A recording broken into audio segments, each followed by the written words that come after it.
Hello everyone, स्वागत है आप सबका।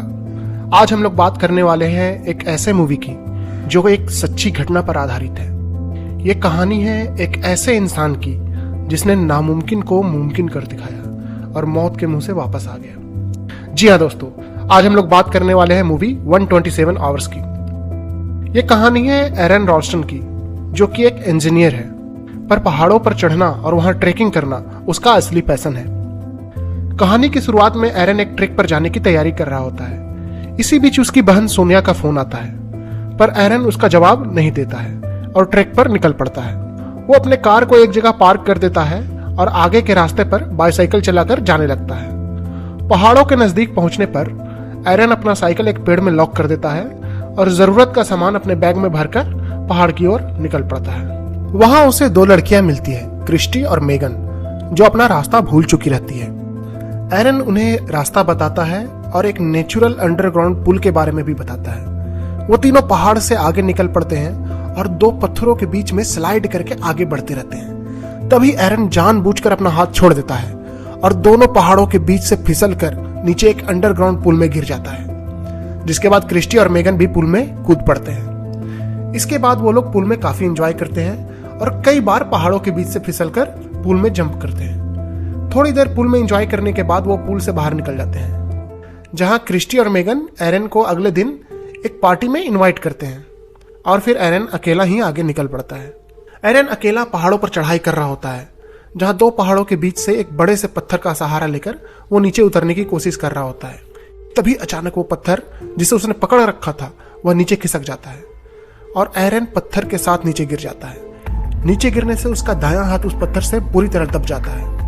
एरन अपना हाथ खींचने की कोशिश करता है। इसके लिए वो पत्थर को धक्का देता है, उसे किक करता है, पर पत्थर टस से मस भी नहीं होता है। फिर वह चीख चीख कर क्रिस्टी और मेगन को बुलाने की कोशिश करता है, पर उस वीरान में दूर दूर तक कोई नहीं था जो उसकी चीखों को सुन सके।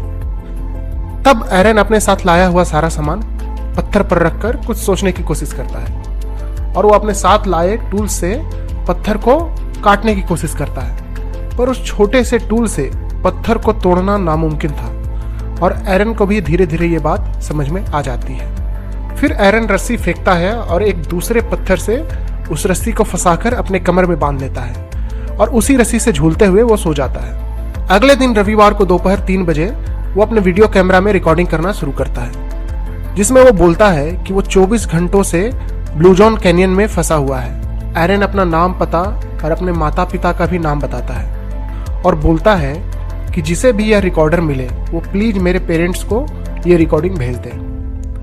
रात में ठंड लगने पर एरन अपने साथ लाई हुई रस्सियों को अपने पूरे शरीर में लपेट लेता है। बचा हुआ खाना खाकर और पानी पीकर सोने से पहले वो क्रिस्टी और मेगन के पार्टी के बारे में सोचता है और यही सोचते हुए वो सो जाता है।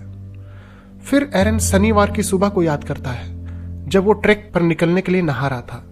तब उसकी माँ का भी कॉल आया था, जिसका जवाब एरन ने नहीं दिया था और उसने अपने साथ काम करने वालों को भी नहीं बताया था कि वो जा कहां रहा है। अगली सुबह सोमवार को एरन रस्सियों से उस पत्थर को लपेट लेता है और उस पर जोर लगाकर पत्थर को हटाने की कोशिश करता है, पर वो पत्थर बहुत ही ज्यादा भारी होता है और एरन उस पत्थर को हिला भी नहीं पाता है।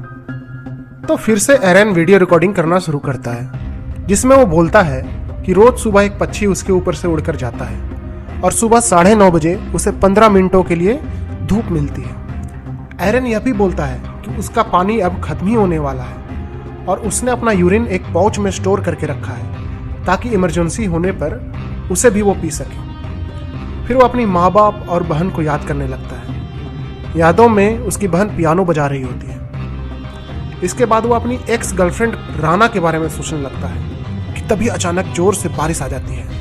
एरन अपना सारा सामान बैग में पैक कर लेता है और बारिश के पानी से अपनी बोतल भरने की कोशिश करता है, पर बारिश बहुत तेज रहती है और पहाड़ों के बीच पानी भर जाने के कारण वो पानी में पूरी तरह डूब जाता है। पर पानी भर जाने की वजह से एरन उस पत्थर को हटाने में कामयाब हो जाता है और बाहर निकलकर अपनी गाड़ी से वो अपने गर्लफ्रेंड के घर चले जाता है। पर वो अपनी गर्लफ्रेंड से कुछ बोल नहीं पाता है और उसकी गर्लफ्रेंड एरन को इग्नोर करके गेट बंद कर देती है और तब एरन का सपना टूट जाता है और वो अपने आप को अभी भी उस पत्थर के नीचे ही दबा हुआ पाता है। अगले दिन एरन अपना इंटरव्यू लेने का नाटक करता है जिसमें एरन यह भी कबूल करता है कि उसने एक बहुत बड़ी गलती की है। ट्रैक पर आने से पहले उसने किसी को भी यह नहीं बताया कि वो कहाँ जा रहा है। वीडियो रिकॉर्डिंग में एरन अपने माँ बाप को सॉरी बोलता है और माफ़ी मांगकर उन्हें लव यू भी बोलता है। इसके बाद वह बचा हुआ पूरा पानी पी जाता है और हिम्मत जुटाकर अपने फंसे हुए हाथ को बांधकर उसे काटने की कोशिश करता है। पर जिस चाकू से वो अपना हाथ को काटने की कोशिश कर रहा था उसमें जरा सा भी धार नहीं होता है और उस चाकू से काटने पर एरन को बहुत ज़्यादा दर्द होने लगता है और अपने हाथ को पूरी तरह काट नहीं पाता है। उसके बाद प्यास लगने पर उसे अपना यूरिन ही पीना पड़ता है, जिसके बाद उसे हेलुसिनेशंस आने लगते हैं और वो वापस अपनी गर्लफ्रेंड से हुए ब्रेकअप के बारे में सोचने लगता है। इसके बाद वो ख्यालों में अपने पूरे परिवार को एक सोफे पर बैठा हुआ देखता है और फिर अपनी बहन से उसकी शादी में ना आने के लिए माफ़ी मांगता है।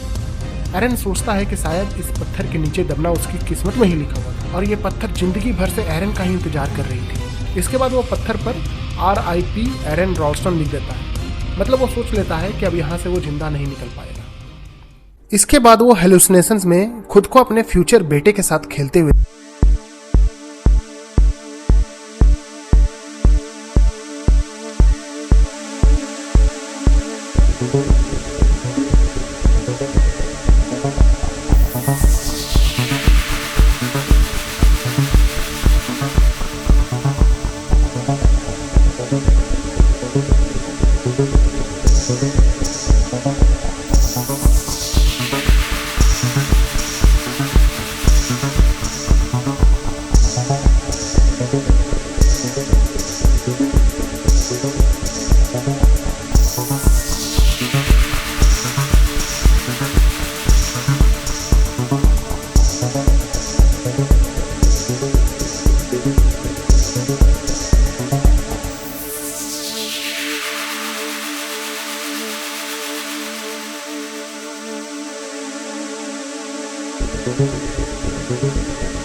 तो ये थी दोस्तों फिल्म 127 आवर्स की कहानी।